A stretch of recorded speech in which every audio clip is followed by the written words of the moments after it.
तो चैतन्य महाप्रभु यहाँ कह रहे हैं, व्यास भ्रांत बलि से ही सूत्र दोष दिया, कि शंकराचार्य ने व्यास को भ्रांत मान करके उनके सूत्र में दोष निकाल दिया।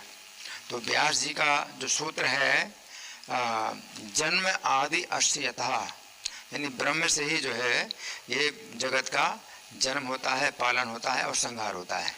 तो ब्रह्म से जन्म होता है ना। तो उन्होंने जो है ये मान करके कि व्यास जी भ्रमित हैं, तो इसलिए इस सूत्र में भी जो है ये गलती कर दी। सूत्र गलत, उन्होंने कहा शंकराचार्य के सूत्र गलत है कि जो है ब्रह्म से जो है जगत उत्पन्न होता है।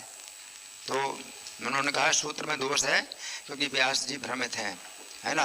विवर्तवाद स्थापयाते, कल्पना करिया। अब कल्पना की अर्थ की है, कल्पना की। तो इसी तरह चैतन्य महाप्रभु कह रहे हैं सार्वभौम भट्टाचार्य को कि व्यास के जो सूत्र हैं, जो ब्रह्म सूत्र है, वेदांत सूत्र है, तो स्पष्ट है कि जगत जो है ब्रह्म से उत्पन्न होता है और पालन होता है, और ब्रह्म से जो है संहार होता है। परंतु आप जो अर्थ, उसके अर्थ को ढक रहे हैं।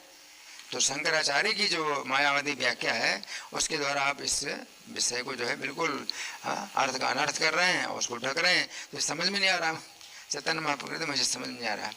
अब ये देखिए प्रभुपाद इतना जो है इसका पुष्टिकरण कर रहे हैं कि जन्म आदि इससे व्यास जी ने लिखा है, तो कितने कितने स्थानों में जो है ये बात आती है।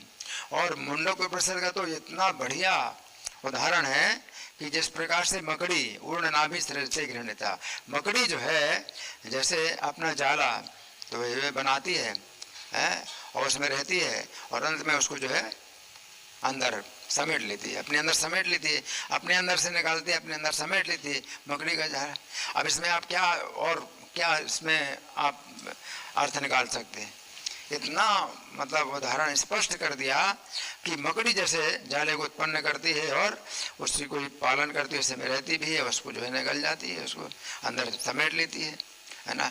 तो ये जो है मतलब बड़ा जो है स्पष्ट है। अब इसमें तो आप कोई व्याख्या कर ही नहीं सकते, है ना।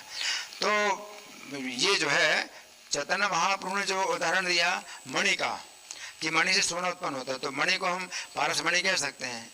परंतु पारस मणि तो जो है लोहे को सोना बनाती है ना, सोना उत्पन्न नहीं करती। लेकिन ब्रह्म के द्वारा तो जो है जगत उत्पन्न होता है। तो सीमंतक मणि का अगर उदाहरण दिया जाए तो ज्यादा अच्छा है। सीमंतक मणि से सोना उत्पन्न होता है, 8 भार सोना उससे उत्पन्न होता था, लोहे से जो है सोना बनाने की जरूरत नहीं है। तो सीमंतक मणि जो है इतना सोना, 8 भार सोना, एक भार जो है 31 किलो का होता है, 8 भार सोना रोज उत्पन्न करती है और उसमें कोई भी कमी नहीं आती, उसके भार में कोई कमी नहीं आती। सीमंतक मणि ज्यों की त्यों बने रहती। तो भगवान कृष्ण इसी प्रकार से हैं, छोटे से कृष्ण है, सीमंतक मणि छोटी सी है और 8 भार सोना रोज निकाल रही है। तो कृष्ण भी छोटे से हैं और इतना जगत जो है उत्पन्न होता है, इतनी उनकी जो है मतलब अचिंत्य शक्तियाँ हैं। तो भगवान के द्वारा इस प्रकार से जो है ये उत्पत्ति होती है, जगत की उत्पत्ति होती है, ये जो है बिल्कुल स्पष्ट है ना। तो ये जो है चैतन्य महाप्रभु शंकराचार्य का जो खंडन कर रहे हैं। और फिर प्रभु जी ने बताया, बड़ा अच्छा बताया कि भगवान के आगे से शिव जी ने जो ये कार्य किया, तो इसमें जो है शिव जी का दोष नहीं है, लेकिन दोष हमारा है कि भाई हम उसको ग्रहण करते हैं, है ना। तो कलयुग में चूँकि पाखंड फैलता ही है, तो कलयुग में पाखंड फैलता है और कलयुग सबसे छोटा युग है 4 युगों में जिसमें पाखंड फैलता है। तो शंकराचार्य जी ने कलयुग के उद्घाटन के लिए ये फैलाया। तो गलत सिद्धांत शंकराचार्य जी ने फैलाया, परंतु साथ साथ गलती हमारी है कि हम उसको जो है ग्रहण करते हैं। Thank you very much.